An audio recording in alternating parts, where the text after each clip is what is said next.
Cześć, witam Was w kolejnym odcinku Rowerowych Porad. Dziś opowiem Wam o najczęstszych, najpopularniejszych przyczynach łapania kapcia, flaka, przebijania dętki w rowerze. Nie powiem, od czasu do czasu każdemu z nas może się zdarzyć to, że po prostu dętka się gdzieś niefortunnie przebije. Natomiast ja czasami dostaję od Was pytania: a Łukasz, mam taki problem, nagminnie mi się dętka przebija, potrafię złapać takie 2 czy 3 kapcie w przeciągu tygodnia. Wtedy jest to sygnał, że coś jest nie tak i coś trzeba z tym zrobić. No i ja dzisiaj opowiem Wam właśnie, co z tym można zrobić.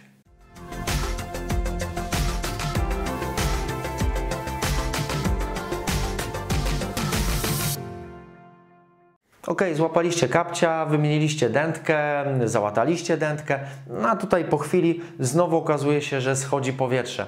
Pierwsze, co bym zrobił, sprawdziłbym, czy w oponę nie jest nigdzie wbity jakiś kolec, szpikulec, kawałek szkła, ewentualnie jakiś drucik. Warto ręką po wewnętrznej stronie przejechać po ściankach, tutaj też po tej górnej części, w poszukiwaniu takiego kolca. Przyjrzeć się również na zewnątrz, czy nic nie wystaje. Niestety czasem zdarza się też tak, że kolec wbije się tak niefortunnie, że nie widać ani nie czuć go ani z jednej, ani z drugiej strony.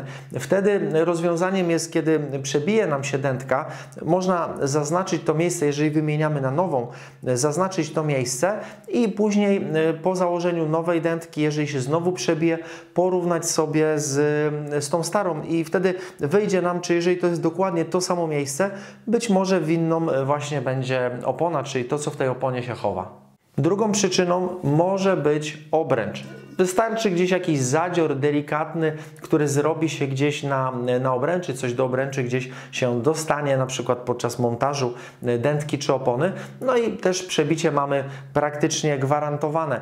I warto również spojrzeć na taśmę, która osłania tutaj nam nyple, osłania nam szprychy, czy gdzieś się nie podwinęła, czy szprycha gdzieś nie wychodzi spod takiej taśmy. Kolejną przyczyną mogą być stare bądź zużyte opony. Ja wiem, że nadal w rowerach typu Ukraina jeżdżą ludzie na takich rowerach, są opony, które mają po 20, 30 czy więcej lat, nic się tam nie dzieje.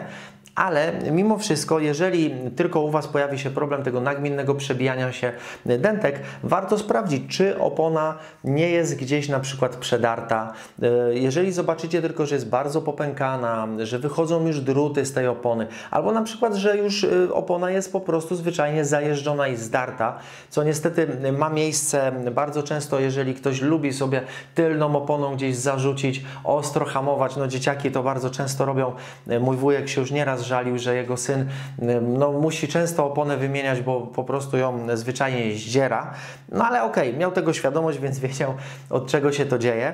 W każdym razie warto przyjrzeć się oponie, zwłaszcza jeżeli jeździcie cały rok, zostawiacie rower gdzieś na zewnątrz, zwłaszcza jeżeli na taką oponę oddziałuje mróz przez długi czas albo promienie słoneczne, wtedy opona zużywa się dużo szybciej.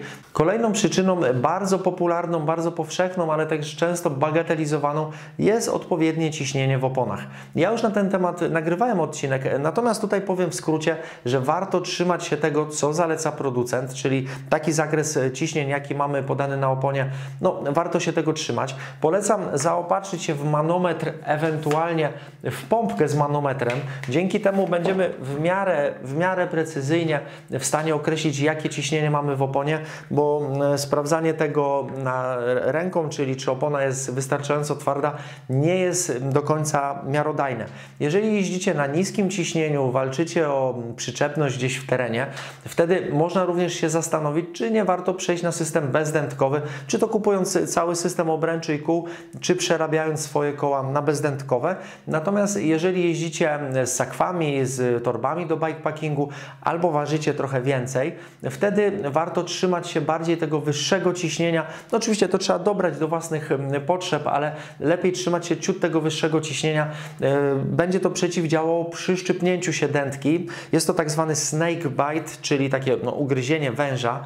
W momencie, kiedy mamy za niskie ciśnienie i uderzymy w przeszkodę, wtedy dętka będzie przyszczypnięta pomiędzy oponą a obręczą i powstaną tam takie dwa, często jedno bądź dwa nacięcia i polecałbym regularne sprawdzanie ciśnienia w kole. To nie jest tak, że napompujecie na wiosnę i do jesieni możecie sobie na tym spokojnie pojeździć.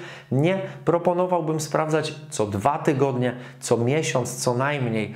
Jeżeli wiecie, że schodzi Wam powietrze z dętki szybko, no to oczywiście odpowiednio częściej. Kolejną przyczyną może być źle dobrana dętka. Na opakowaniu bądź na samej dętce mamy napisane, na jaki rozmiar koła, na jaką średnicę jest dana dętka oraz zakres. Tutaj mam od 35 do 43 mm szerokości opony. Jeżeli założyłbym taką dętkę na oponę o szerokości 50 mm dwucalową, wtedy ścianki po napompowaniu, ścianki tej dętki byłyby bardzo cienkie. Jeżeli w ogóle dałoby się jechać na takim kole, to wtedy dętka byłaby bardzo narażona na przebicie. Także trzeba koniecznie trzymać się tego, co podaje producent. Jeżeli chcecie mieć jakąś większą pewność, że dętka nie będzie pracowała na granicy swojej wytrzymałości, wtedy szukałbym takiej dętki, żeby dobrać ją tak do opony, aby trzymać się tej dolnej granicy tego, co zaleca producent dętki. Kolejną przyczyną może być niedopasowanie opony do obręczy. Chodzi mi o dopasowanie na szerokość. Ja na ten temat również nagrywałem już odcinek, zapraszam do jego obejrzenia. Natomiast powiem Wam tyle, jeżeli kupicie za szeroką oponę do obręczy, czy za wąską oponę do obręczy, może to sprawiać problemy. Będzie problem z ułożeniem się opony właśnie na obręczy, przez co może powstać większe ryzyko przebicia się dętki. Kolejną bardzo ważną sprawą jest poprawny montaż dętki na obręczy razem z oponą. Tutaj groteskowo to pokażę, ale jeżeli podczas montażu okaże się, że dętka będzie wystawała, będzie przyszczypnięta między obręczą a oponą, wtedy jest to bardzo prosta droga do przebicia się takiej dętki. Także tak jak pokazywałem w odcinku o tym, jak wymienić dętkę w rowerze, warto napompować najpierw oponę do takiego stanu, żeby opona ładnie się ułożyła na obręczy i później spróbować ułożyć dokładnie oponę właśnie z dętką, sprawdzić, czy nigdzie nie robi się balon. I druga sprawa, podczas zakładania dętki, później pompowania, wentyl, który wychodzi nam z obręczy, koniecznie musi być pod kątem prostym. Jeżeli tylko będzie gdziekolwiek jakieś delikatne zagięcie, no to zwiastuje bardzo szybkie przebicie dętki i urwanie wentyla.